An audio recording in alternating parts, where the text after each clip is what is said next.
للجزء الثاني من المحاضرة الهارت ساوند أصوات القلب. أصوات القلب نسمعها في حالة انغلاق صمامات القلب، وإحنا عندنا صوتين. الصوت الأول اللي هو الفيرست هارت ساوند، هذا نسمع للصوت في حالة انغلاق closure of the AV valve، في حالة انغلاق صمامات الاتريوفنتريكولار فالف، عندما يكون الفنتريكل في حالة الكونتراكشن، في حالة الانقباض. الفايبريشن لهذا الصوت راح يكون بشكل soft خفيف أو رقيق and low واطي. فإذا ميزات هذا الصوت إنه يكون بشكل soft and low، والصوت اللي راح نسمعه يكون بشكل low.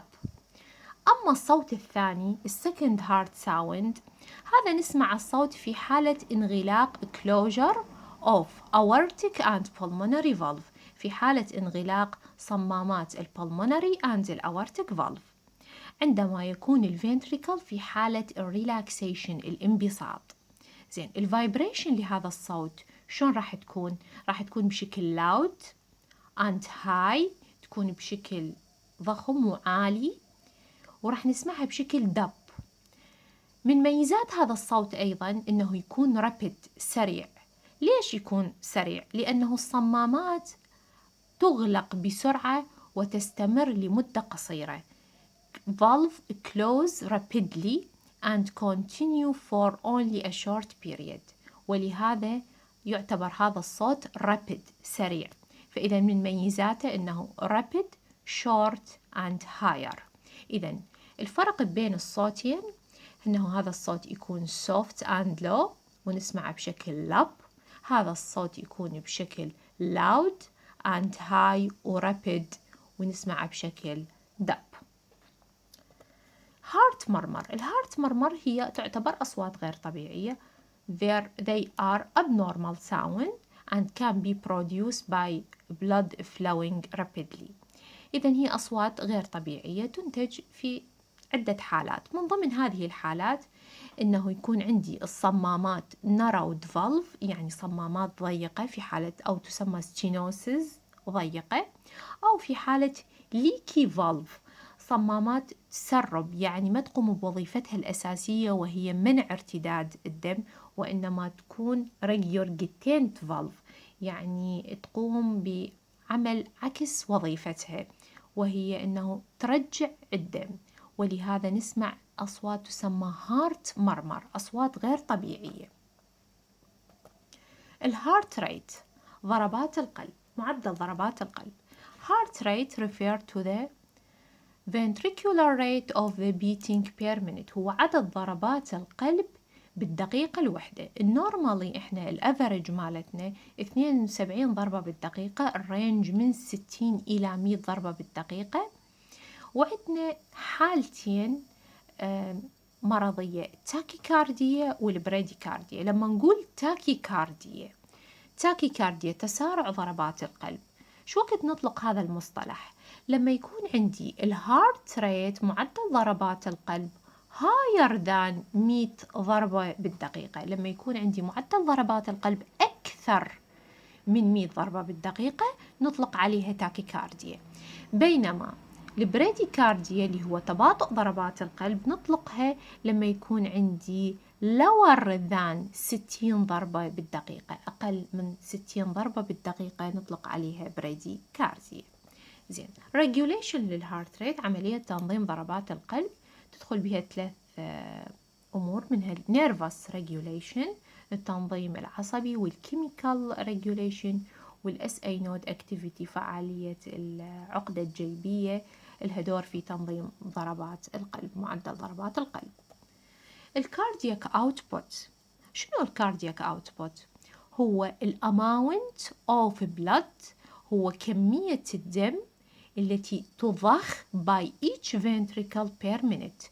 amount of blood pumped by each ventricle per minute. إذن هو كمية الدم اللي يتم ضخه خلال أو من كلا البطينين بالدقيقة الواحدة، تقاس باللتر بير مينت. النورمالي احنا قلنا 5 لترات بالدقيقة، هذا فيما يخص الكاردياك اوتبوت. الهارت ريت تكلمنا عنه قبل قليل، هو عدد الهارت بيت عدد ضربات القلب بالدقيقة الواحدة. ستروك فوليوم هو شنو؟ الستروك فوليوم هو volume of the blood ejected by each ventricle with each beat. هو حجم الدم اللي دا ينضخ by each ventricle من كلا البطينين خلال ضربة واحدة أو خلال خفقة واحدة. هذه الكاردياك اوتبوت والهارت ريت والستروك فوليوم يجمعهم قانون واحد اللي هو كاردياك اوتبوت يساوي الهارت ريت في الستروك فوليوم. ففي حالة إذا أريد أعرف الكاردياك اوتبوت لشخص الهارت ريت إله 72 ضربة بالدقيقة والستروك فوليوم عندي يكون ثابت 70 مل، فإذا كاردياك اوتبوت راح يساوي لي 72 اللي هي الهارت ريت وال70 فوليوم اللي هو ال70 مل اللي هو الستروك فوليوم، حاصل ضرب راح تطلع لي 5 لترات بير مينت. هذا هو الكاردياك اوتبوت. الارتيريال بلد بريشر ضغط الدم الشرياني. ضغط الدم هو ناتج من تسليط الدم ضغط على جدران الشرايين، إذن هو ضغط الدم على جدران الشرايين pressure excreted by the blood on the arterial wall. وخلال الكاردياك سايكل احنا عندنا ضغطين اللي هو السيستوليك بلد بريشر ضغط الدم الانقباضي والدايستوليك بلد بريشر اللي هو ضغط الدم الانبساطي. السيستوليك بلد بريشر نورمالي الافرج مالتنا من 120 بينما الرينج راح تكون من 90 إلى 140. وفي حالة كان عندي الضغط الانقباضي فوق 140 يسمى الحالة hypertension، بينما الدايستوليك بلد بريشر ضغط الدم الانبساطي الافرج مالتنا 80 والرينج من 60 إلى 90. وفي حالة كان البلد بريشر أقل من النورمال لور ليميت يعني أقل من الحد الطبيعي راح تسمى حالة هايبوتنشن يعني أقل من 90، فإذا نسميها هايبوتنشن إذا هو انخفاض بضغط الدم. measurement عملية قياس ضغط الدم تتم بطريقتين. أول طريقة اللي هي يسموها البالبيتري ميثود. البالبيتري ميثود هاي تعتبر طريقة inaccurate غير دقيقة وهي تقيس فقط السيستوليك بريشر فقط الضغط الانقباضي، بينما الاسكالتيتري ميثود تعتبر طريقة accurate دقيقة أكثر وتقيس السيستوليك والدايستوليك بلد بريشر، تقيس البوث سيستوليك ودايستوليك.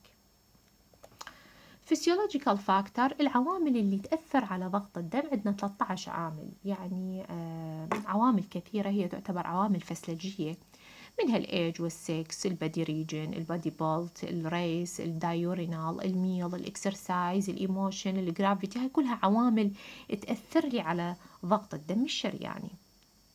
ننتقل إلى الجزء الأخير اللي هو الديزيز. عندنا 6 أمراض. نبتدئ بالهايبرتنشن. الهايبرتنشن أو الهاي بلد بريشر هي تعتبر ميديكال كونديشن. نطلق إحنا هايبرتنشن على شخص لما يكون where in blood pressure is chronically elevated. يطلق هذا المصطلح هايبرتنشن على شخص لما يكون ضغط الدم ارتفاعه كرونيكلي مزمن. يعني احنا ما نقدر نطلق ضغط الدم على نقول انه هذا الشخص عنده هايبرتنشن لانه مثلا منام او لمرة واحدة فقط اكتشفنا انه ضغط دمه مرتفع، لا، لازم يكون ارتفاع مزمن ومتتالي حتى نطلق على هذا الشخص عنده ارتفاع بضغط الدم او ما يعرف بالهايبرتنشن.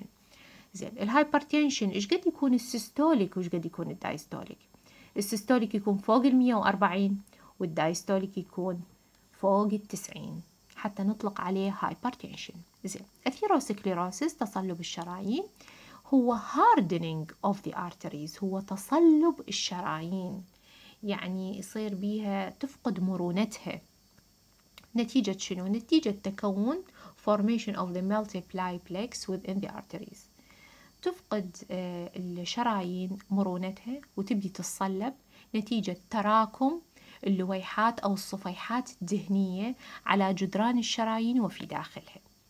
ثرومبس الجلطة، الثرومبس أو ما تعرف بالبلد كلوت أيضا، هي الفاينل برودكت of the blood coagulation step in hemostasis، هي الناتج النهائي لمرحلة تخثر الدم في عملية الهيموستاسيس، وتعرف باسم الجلطة أو الخثرة.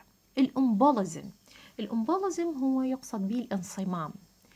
الأمبوليزم هذا يحدث أكر وين object، لما أكو شيء ما أو ما يعرف باسم أمبولس. هذه الأمبولس اللي هي بدها تسبب هذا الانسداد راح تبدأ migrate، راح تبدأ تهاجر from one part of the body، تبدي تهاجر هاي الأمبولس اللي دا تسبب هذا الانسداد، تهاجر من جزء معين من الجسم through circulation، خلال الدورة الدموية، وتسبب blockage of blood vessel، وتسبب انسداد في الأوعية الدموية in another part of the body، وتسبب انسداد بالأوعية الدموية في جزء آخر من الجسم. زين، شنو هاي الأمبولس ممكن تكون؟ قد تكون تكتل سرطاني، قد تكون فقاعة هوائية، قد تكون خثرة أو جلطة يعني، قد تكون تكتل دهني، ممكن إنه يسبب لي هذا الانسداد. الستروك اللي هي السكتة الدماغية أو ما يعرف باسم cerebrovascular accident، الحادث الوعائي الدماغي.